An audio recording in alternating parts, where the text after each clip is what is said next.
各位家长大家好，我一直想做一期节目，就讲一讲咱们到底应该做一个什么样的家长，这是一个非常非常重要的一个问题。现在社会上有很多说法，其实对咱们家长呢是有一种误导的。你比如说这个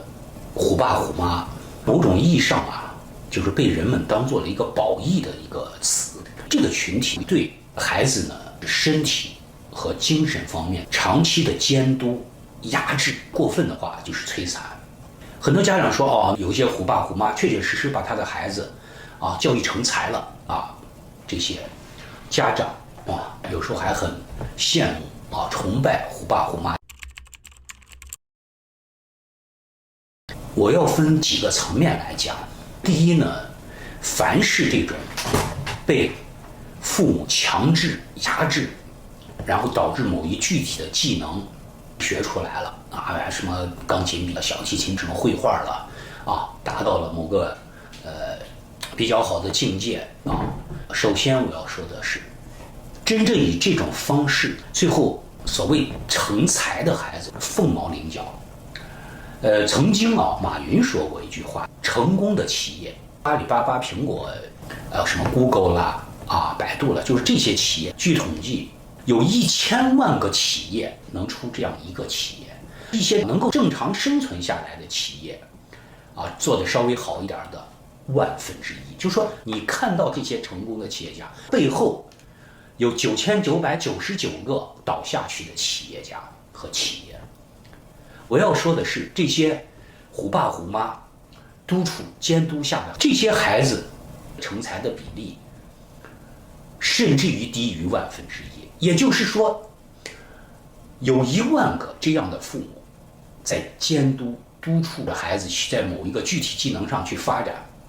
最后真正出来的连1/1000都没有。我这个话绝对没有瞎说。你现在去看全世界，在幼儿园、小学就开始学钢琴、学小提琴、学绘画、学各种技能的那个基数是多少？在小学的时候就被家长逼着每天练5个小时、8个小时钢琴的、小提琴的孩子有多少？数一数，就每一个单项几十万、上百万不止，真正出来的有几个？这是其一。相比较，就走其他途径，那么多成才的人，你比如说马云，那个马斯克，那个Facebook 的那个创始人，对吧？他是虎爸虎妈导致的结果吗？错，虎爸虎妈教出来的，或者说真正成才的凤毛麟角，这里边是有它背后的道理在里边的。那么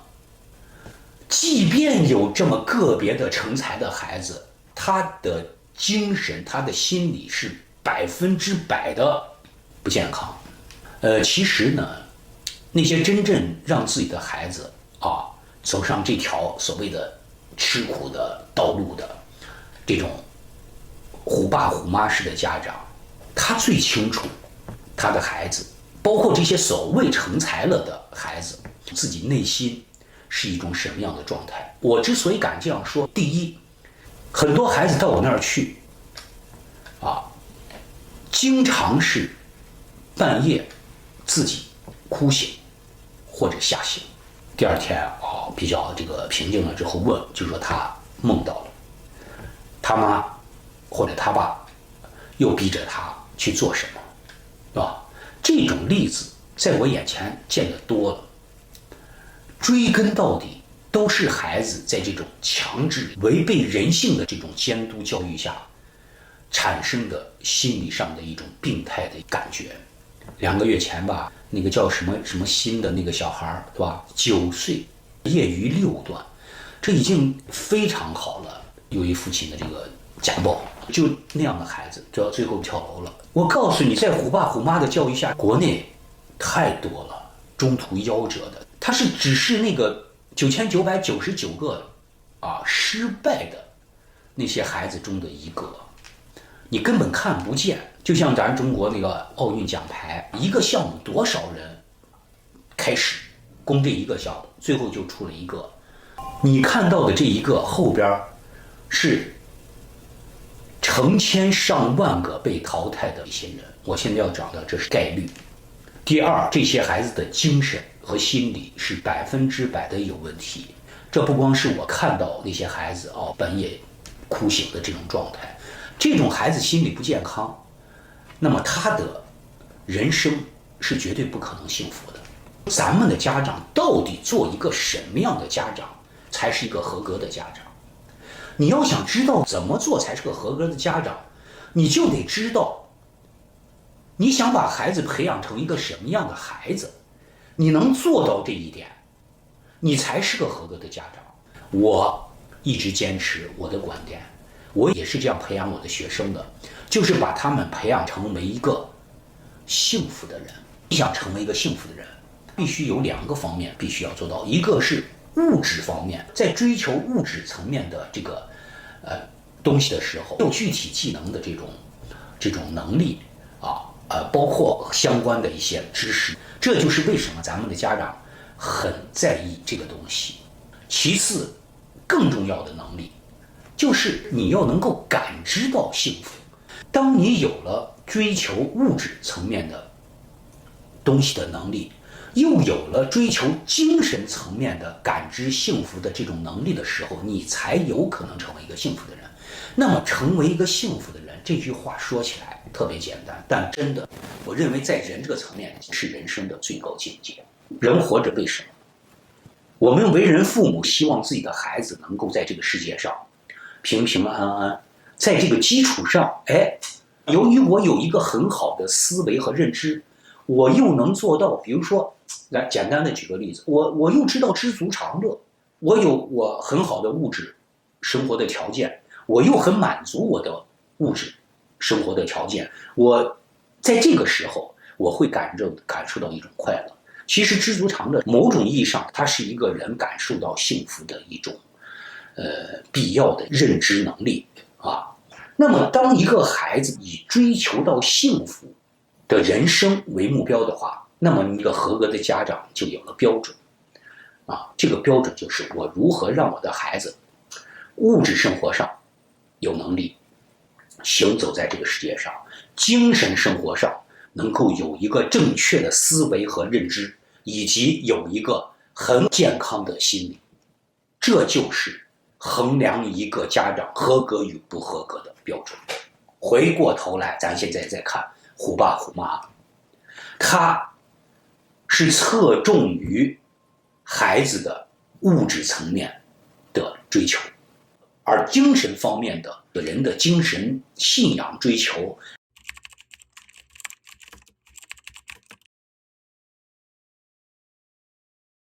另外一方面，很多家长都会给自己的孩子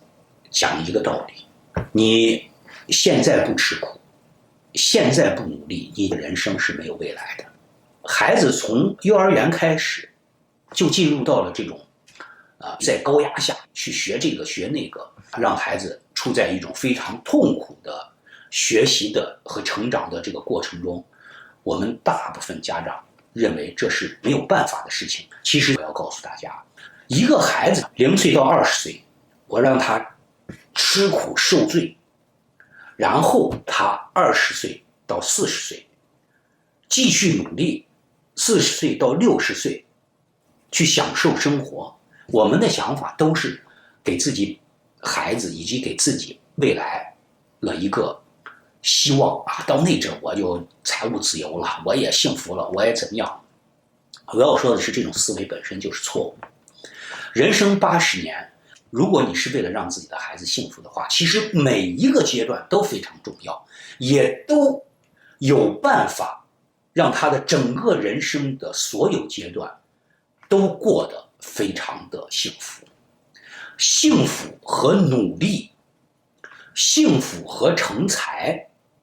幸福和你在这个世界上为别人去做出贡献，就是你能够感受到幸福，同时能够给别人带来幸福。幸福和这些东西都不是矛盾的。也就是说，当你是一个合格的家长的时候，你是可以做到让孩子的任何一个阶段都过得是非常的幸福，不是说在这个阶段他不努力，他在非常快乐的、非常愿意的情况下去努力，0到20岁、20岁到40岁这段时间，他努力着，同时感受到快乐着，这才是真正的一个合格的父亲、合格的母亲要做到的，而不是让我们的孩子0岁到20岁这个阶段让他痛苦。我要告诉大家，凡是持这种观点去教育自己的孩子的家长，你的孩子几乎可以注定是一生都不会幸福。他在每一个阶段他都非常的痛苦，因为持这种观点的家长他没有搞明白一个最根本的道理，这个道理就是努力和孩子的身心健康不矛盾。真正的好的教育是能够让孩子发自内心的去努力，同时在努力的过程中就能体会到一种快乐，这才是一个孩子一个人生真正能过得幸福的一个最根本的原因。当你是虎爸虎妈，为了孩子的未来让他在20岁之前被强迫，但是还不得不去努力的时候，首先他这20年他的身心是不会健康的，这20会影响他的一生。他现在即便是成才了，当他一个人面对自己内心的时候，他的那种不健康的心理，什么孤独了、恐惧了、愤怒了悲伤了，这些情绪都会不自然地流露出来，这个人一生就不可能幸福。所以我今天给大家一个绝对的结论，就是千万不要去当虎爸虎妈。那个奥运比赛冠军了，这钢琴比赛第1了，即便是以这种标准来论述的成才，我要告诉你的是，有别的更好的方法达到这个目的。孩子的内心还不煎熬。我现在要讲另外一个教育，也有很多家长本身就很排斥虎爸虎妈的这种教育，他接受的是一些西方似是而非的教育理论，要爱护孩子，要和孩子成为朋友，要蹲下来，要平视孩子，所谓的亲子教育这些。我现在要告诉你，如果你不真正领会它的精髓的话，你这样教育出来的孩子，甚至于他的结果还要糟糕于虎爸虎妈教育出来的孩子，是会出大问题。和他成为朋友是可以的，但是你必须有一个东西是始终保持，就是你当家长的权威和尊严。如果你不懂得如何保持这一点，而只是什么事情都跟他作为朋友，结果就极其的悲惨。道理非常简单，因为你在平时跟他相处的时候，跟他成为朋友，没大没小，但是你其实又是个家长，你内心又有一种教育他和引导他。你明明知道，你小孩嘛，他犯错是必然的，你明明知道他有错，你又想拿出当家长的那个身份去指导他，甚至于强迫他去做你认为正确的事情的时候，由于错误的平视他、交朋友的这种教育理论，已经使你失去了此时此刻成为一个家长这种身份的能力，你已经没有资格去教育他了。这就是很多家长在屋里管不了自己的孩子最重要的原因。说到这儿，大家就知道了，这种教育它的危害性，第一，你没有办法去扶正它的缺点，也没有办法去真正的有能力有权威去引导他。这个教育还有一个更大的缺陷，这就是为什么我说还不如虎爸虎妈。当你以这种方式和他相处的时候，这种孩子身上具备的2大特点，第一就是熊孩子的特征，对吧？熊孩子的特征就是内心麻木，不尊重别人，不遵守社会规则，甚至于无视很多人最基本的伦理和道德。第二点，这种孩子在性格品质上有一个最大的问题，这种孩子缺乏自制力。他做任何事情的时候，他没有节制，他一旦放纵开自己的时候，除了外部强制的方式能够阻止他自己是阻止不了自己的，因为他缺乏我教育中最经常强调的最核心的最后要实现的教育品质，就是自制力。虎爸虎妈的教育使这些孩子，他在某些时候虽然内心不健康，但是他知道什么事情该干，什么事情不该干，他内心有对某些东西的一种恐惧和敬畏。这种孩子不会做太多对社会带来巨大伤害的事情，而这种弱爸弱妈以这种方式教育出来的孩子，对世界、对人、对自己父母家庭的冷漠，对自己行为的无法控制和放纵，这个太可怕。第三点，他没有在这个社会上生存的能力，他将会啃老啃一辈子。这是多么可怕的一种教育！到我那儿的孩子，就被父母已经教育成熊孩子特征的孩子，我会对他严格管教，我会把他身上的那些冷漠、放纵、没有自制力这些毛病全部给他去除掉。有些虎爸虎妈教育出来的那种胆战心惊，那种内心叛逆，但是又不表现出来那种孩子，我会给他创造一个非常温和的压力比较小的一种环境，让他慢慢去释放内心的那些不良的心理和不良的情绪，逐渐达到一种正常的健康的状态。真正的合格的家长应该具备的教育能力，严格要求和教育自己的孩子，但绝不能让他内心产生叛逆和压制的情绪。虽然我在以这种方式在教育你，但是我更多的是引导你的内心，最终让孩子产生了自我的觉醒和自我成长的一种动力。这个时候孩子做什么事情都是凭自己的兴趣，凭自己的努力，凭自己的自制力，让自己达到自己人生目标。同样，当你比较温和地对待孩子的时候，是要激发他内心的觉醒，让他自己要有自制力，自己要能够控制自己的行为思想，达到自己的目标。就是我刚才说的，该不该严？该严。你严的目的是让他内心觉醒，产生自制力。你对他好，对他温和的目的同样是如此。你对他温和的同时，你要保持自己做父母的权威和尊严，让他仍然有尊重父母的这种思想和心理，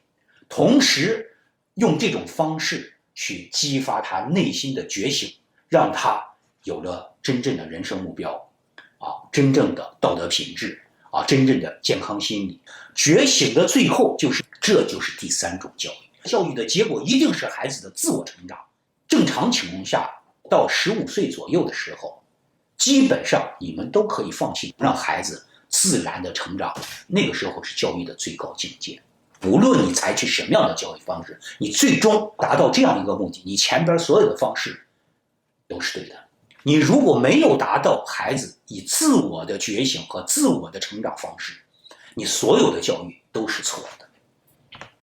请点赞、订阅、转发，这样你就不会错过丁老师新的视频。